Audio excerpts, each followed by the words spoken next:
అన్నా చంద్రన్న నువ్వే మా బ్రతుకన్నా, పుట్టిన నాటి నుంచి పండయ్యే వరకు మా వెంటే ఉన్నావు.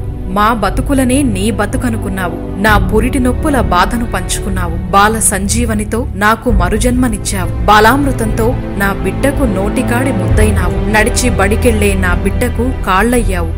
సైకిళ్లనందించావు. నా కూతురికి రక్షవై ఆరోగ్య సురక్షనిచ్చావు. పల్లెల్లో అల్ల కల్లోలం సృష్టించే బెల్టు షాపులను మూయించావు. ఆర్థిక శక్తినిచ్చి నా నుదుటి పసుపు కుంకుమయ్యావు.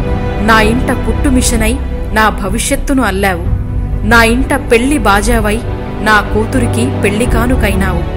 పొగచూరిన నా బతుకును దీపంతో దీవించావు. గరిట పట్టిన నాకు గౌరవాన్ని ఇచ్చావు. డ్వాక్రా మహిళగా నా ఆత్మ విశ్వాసాన్ని పెంచావు. సంపదను సృష్టించటంలో నన్ను భాగం చేశావు. నన్ను ఓ శక్తిగా మలిచావు. ముసలి బతుకుకు భరోసానిచ్చావు. పెన్షన్ 10 రెట్లు పెంచి నా ఆనందాన్ని 10 చేశావు. రాఖీ కట్టని చెల్లెకు రక్ష అయినావు. నన్ను అంగరక్షకుడిలా కాపాడుతున్నావు. నా బతుకుకు బలమైనావు. నా తోడు నీడ అయ్యావు. నీవు ఎప్పుడూ నిండు నూరేళ్లు ఆనందంగా ఉండాలన్నా ఈ చెల్లి దీవెనలు నీతోనే. ఆడపడుచుల మద్దతు నీవెంటే.